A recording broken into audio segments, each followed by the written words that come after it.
How well would a PlayStation 5 mine cryptocurrency? Today, we will find out.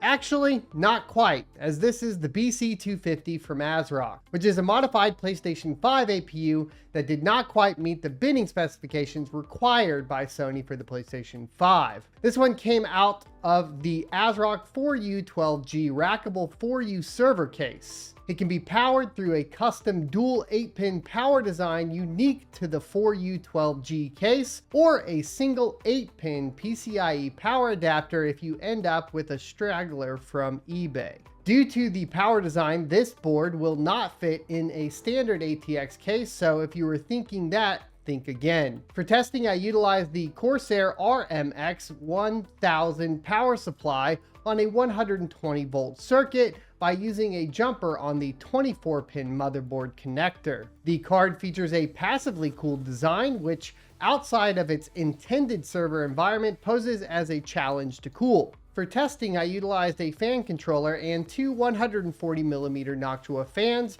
in a push configuration, which kept the temperatures below the 85-degree thermal throttle limit. It also features a single M.2 slot, which supports both NVMe and SATA standards. While in testing, I utilized one of the available USB 3.0 slots to quickly swap operating systems. In production, I utilized cheap 64GB SATA M.2 drives for the OS. Link in the description below. Finally, from a features perspective, this unit has two USB 2.0 slots, two USB 3.0 slots, DisplayPort, and a NIC on the mounting bracket. Sharing space on the bracket are both a power and reset switch, with the power having soft and hard reset modes. You can activate the hard reset by holding the power button down until it turns off. The specifications are unique in the mining space, as it utilizes the Ariel Oberon on-chip design referred to as an SoC. This means that while the board comes packed with 16GB of GDDR6, only 8GB of the memory is available to the GPU portion of the SoC. Speaking of the GPU, it packs 24 compute units, which is 4 less than the RX 6600 non-XT model. The core is locked at 1500 MHz, sipping a voltage of 800 millivolts out of the box, which you can modify with overclocking software. However, in my experience, the news is not so good on the memory side of things, as you will be locked at 450 MHz in Linux with no ability to overclock that I have been able to find, most likely due to the fact that it is shared with the CPU. If you discover different, please let me know in the comment section below. There's some good news though, as AMD MEM tweak will take effect, and changing the timings has significant impacts on performance, which I will cover later in the video. Due to the lower amount of compute cores than the RX 6600, the BC-250 falls short when mining core intensive algorithms. However, it more than makes up for this on the memory side of things, where its performance is that of a much more powerful GPU, such as the 6700 XT. The GPU is not what makes this unique though. Oh no. Every board comes packed with a 6-core 12-thread CPU equivalent to the Ryzen 5 3600. This is where the efficiency of these units kick in, and speaking of efficiency, if you planned on only mining with the GPU, it's awful. You must take advantage of mining on the CPU to make these cards worth it, which is good news as the CPU mining game is strong right now. The only disappointment here is the lack of overclocking and undervolting capabilities, meaning that while you get the added bonus of CPU mining, tweaking for additional improvements appears to be unavailable at this time. Once again, if something changes, I'll let you know, and if you discover it before me, please let me know in the comment section below. Additionally, I am not a CPU expert, and I would recommend checking out Rabid Mining for your CPU mining needs. Rabid, reach out to me if you want me to send you one of these over to go ahead and do the testing on the CPU side of things. A final note about mining on the CPU and GPU at the same time is it does have impacts on performance of the GPU, which we'll cover later in the video. Mining with the BC-250 is unique in a few more aspects that you need to be aware of before considering jumping in. Seeing as every card is its own computer essentially, it will appear in HiveOS and other mining software as one rig, which will impact your pricing. I have talked to HiveOS about this issue, and they are working on custom pricing for these units. Please check with them for details. Out of the box, the most enticing mining OS for these units is MMPOS, which charges on a per card basis. While in the past this has not been the most desirable monetization method, for most miners it makes the most sense here. The problem is, however, that support for the GPUs on MMPOS is lacking, to say the least. Upon install, you will need to perform additional steps akin to running Intel GPUs on the platform, meaning you will need to console into each unit and type MMP opencl-install and select option 1. After that, the unit will be detected and work in most cases. In my experience, though, it will not work with BZ Miner, as there is still something not compatible when building out the miner for OpenCL on the BC-250. The third option, and most compatible from a mining perspective, is SMOS, better known as Simple Mining. The install is straightforward, and you can follow my guide on how to install SMOS for more information. Check the link in the description below. However, while SMOS has out-of-the-box support for the BC-250 and other features like AMD MemTweak, it has the same problem as HiveOS when it comes to pricing. I have reached out to see if SMOS will adjust pricing for these units, but do not have any more details for you at this time. Testing was performed on SMOS due to the ease of use and compatibility for the card. However, in production, I am utilizing HiveOS with adjusted fee structures. There were too many compatibility issues in MMPOS for me to continue wasting time troubleshooting. Thanks for making it this far into the video. As a treat, it's time to talk about mining performance. As a warning before we jump into this, the BC-250 runs a CPU at all times with a locked clock, meaning the power draw at the wall when mining on the GPU only has some of the worst efficiency numbers you will ever come across. But do not worry, I will demonstrate how this is not an issue when you begin mining with the CPU at the same time. Let's start rattling off stock hash rate numbers for a baseline. On Autolycos 2, which mines Ergo most popularly, the BC-250 gets 91.72 megahash a second at 184 watts at the wall. On Blake 3 Alephium, the BC-250 gets 475 megahash a second at 149 watts. On Blake 3 Ironfish, it gets 4.47 gigahash a second at 141 watts. On Dynex Solve, it gets 2,139 hash a second at 150 watts. On ET Hash and all variants, including ET Hash B3 for Hypera, the BC-250 gets 47.51 megahash a second at 197 watts. On Carlson Hash, it gets 136 megahash a second at 142 watts. On ProgPow, also known as Kapow and other variants, due to the open source nature of the algorithm and plethora of coins, we will reference all of them as ProgPow. The BC-250 gets 15.66 megahash a second at 193 watts. On Nexa Proof of Work, it gets 21.09 megahash a second at 156 watts. On SHA-256DT, which mines Novo, it gets 876.9 megahash a second at 147 watts. On SHA-3D, which is used for Kyla coin, it gets 186.6 megahash a second at 143 watts. On SHA-512-256D, which is used for Radiant, it gets 286.24 megahash a second at 139 watts. On ZIL Hash, which mines Flux, it gets 20.5 solutions a second at 152 watts. Much more testing was done and a lot of failures. Depending on how the miner initiates OpenCL on the card, some miners will work with the algorithm and not the other. The biggest takeaway so far is that the mining software support is lacking at best, and if you do not have technical knowledge and patience, won't work at all at worst. With stock numbers out of the way, I encourage you to remember that we are recording power from the wall and it looks way better in software. But as you and I know, we pay for what shows at the wall, not in the software. Don't believe everything you read on hashrate.no. Before we hop into overclocking, it was important to determine which miner was best at stock settings before deciding which ones to utilize for overclocking. Some algorithms were only mineable on one miner, and in those cases, they are omitted from this section.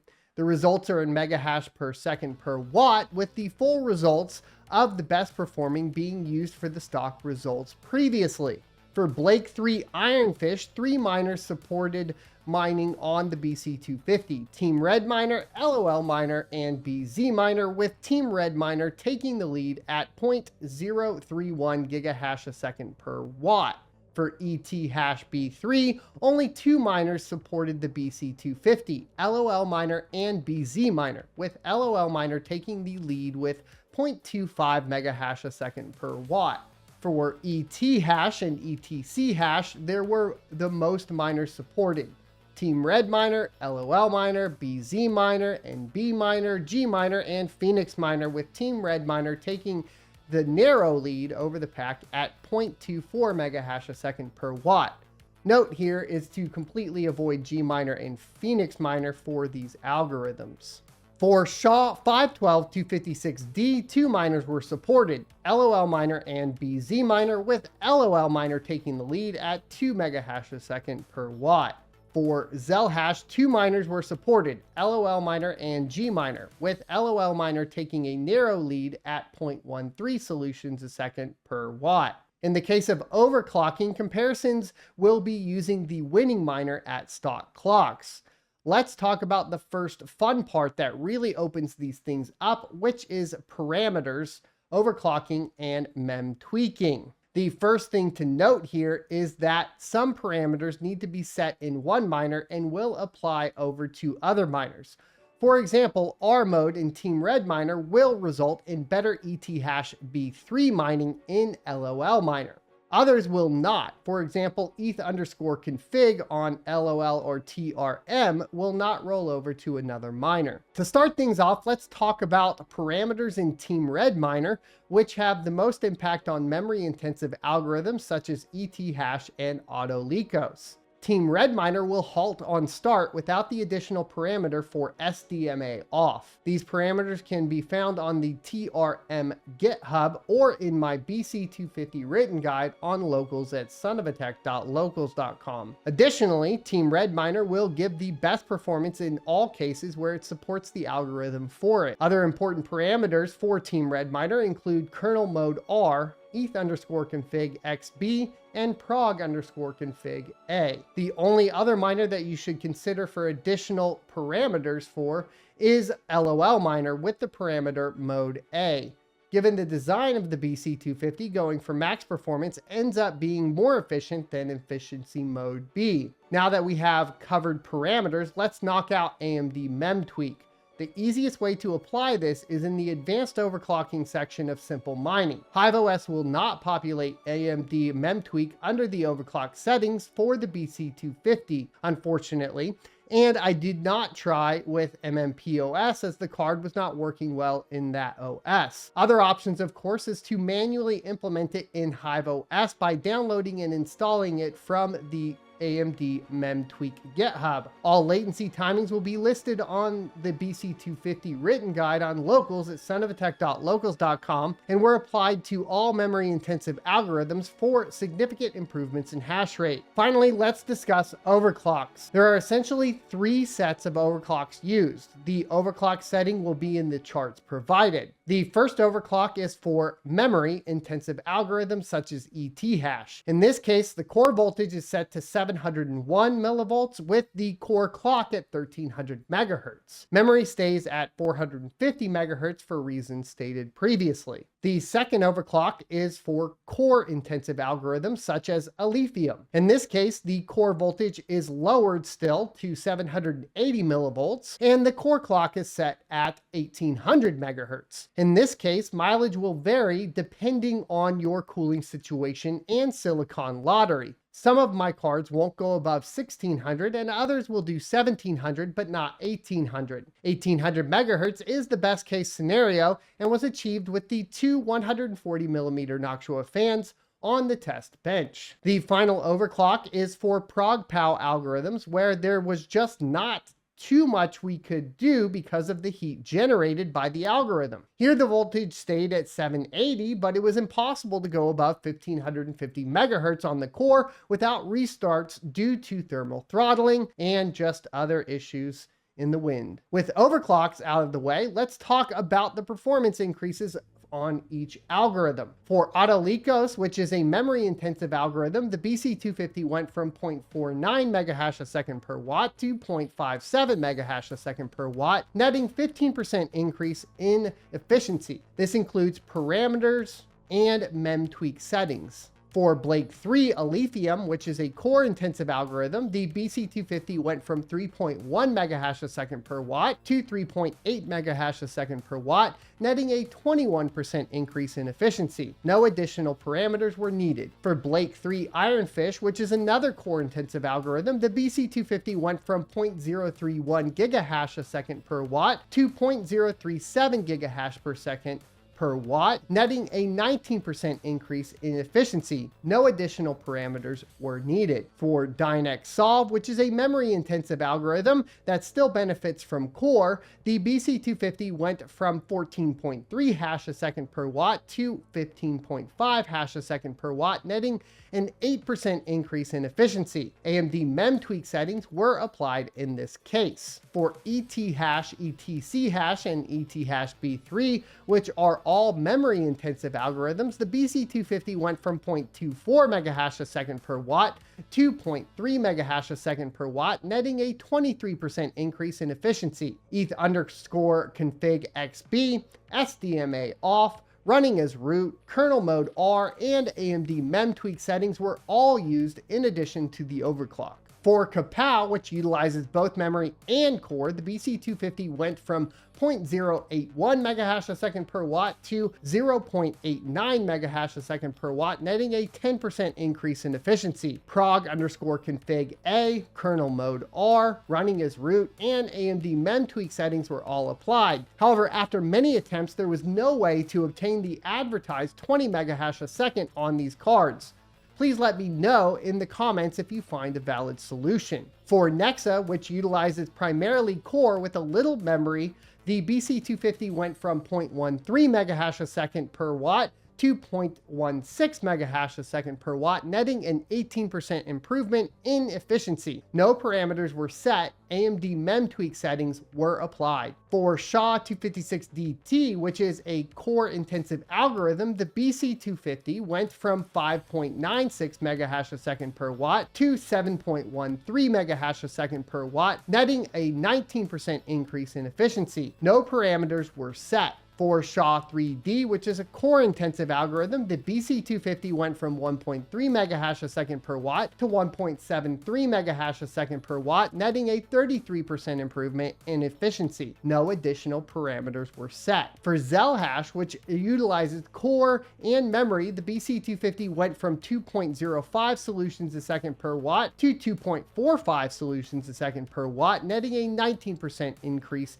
in efficiency. No parameters were set. However, AMD mem tweak settings were used. Once we had overclocks for individual algorithms, it was time to test dual mining, where I utilized the mem tweak settings and parameters and core intensive overclock parameters to calculate impact on the memory intensive algorithm. Utilizing ET hash for the memory intensive algorithm, you can see that Carlson hash has the least amount of impact on hash per watt of ET hash at 0.22 megahash a second per watt, which is still a 10% decrease in efficiency on ET hash itself. Of course, the question is, when you put the hash rate of 47 megahash a second on ET hash and the 54.57 megahash a second in for Carlson hash, is it enough to make up for the loss? That will have to be calculated at the time you are watching this video on something like what to mine or hashrate.no. Finally, the last set of tests was to determine the impact of CPU mining on hash per watt. This is where things get exciting because the efficiency goes through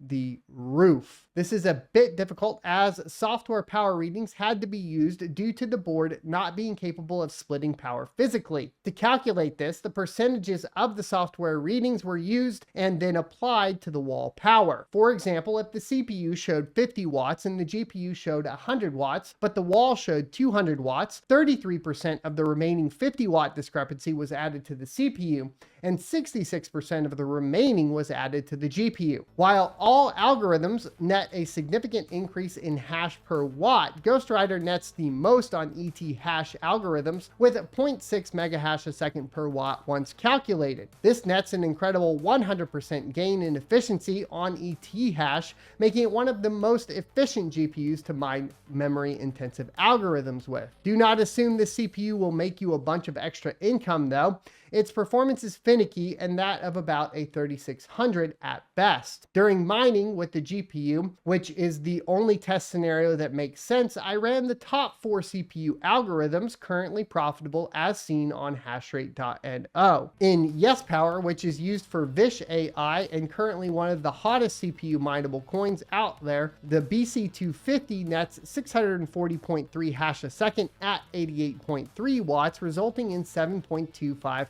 hash a second per watt. In Random X, which is used for the ever popular Zephyr coin, the BC-250 gets a measly 1466 hash a second at 81 watts, resulting in only 18 hash a second per watt. I've heard some reports of it reaching 2400 hash a second, but even then, it's like a quarter of what the Ryzen 5 3600 gets. Verus is an interesting case since even though it comes in second to Ghostwriter in efficiency, while mining ETH, it does mine ETH at full capacity of 52 megahash a second, albeit at 94 watts. During this time, it mines Verus hash at 12.32 megahash a second at 88 watts for an efficiency of 0.14 megahash a second per watt on the CPU side of things. Finally, Ghostwriter, which mines the ever famous Raptorium on the BC-250, gets 289 hash a second at 88.6 watts, making its efficiency 3.2 hash a second per watt. While it impacts the GPU performance, it simultaneously decreases the power used on the GPU to 76.8 watts and still mines ET hash at 46.64 megahash a second. All these efficiency improvements were tested on additional algorithms as well, and I saw the same test data results with very little variance. Additional tests will be available on sonofatech.locals.com, but for brevity, as this is already a lengthy video, you get the point. What is the point? If you're going to mine on the BC-250, you must utilize the CPU to get the advertised efficiency rating. If you decide to mine on the BC-250, I also performed a teardown to provide you with the replacement thermal pad sizing. The rear of the card has an aluminum backplate and uses 2mm thermal pads to make contact with the components. The front of the card has a plethora of thermal pads, all using 1mm thickness. For more detailed teardowns, let me know in the comments if you would like the BC-250 fully torn down with a tutorial. While I briefly mentioned the ASRock 4U12G, I did not fully review the unit here. If you would like a full review of the ASRock 4U12G enclosure along with a teardown, please let me know in the comments once again. There's one more thing to mention. There's a new speculative mine that utilizes CPU and GPU for its hashing algorithm. These cards were almost made for this purpose. Due to the nature of speculative mines and this coin currently having less than 200 wallets, I've only talked about it on locals and will not mention the name of it here. It is the name that shall not be mentioned yet, but stay subscribed and maybe you'll find it later. Thanks for watching. If you enjoyed this video or found it helpful, consider supporting me on locals at sonofatech.locals.com for additional content, access to early testing, live streams, and written guides for speculative mining opportunities. I will see you next Tuesday.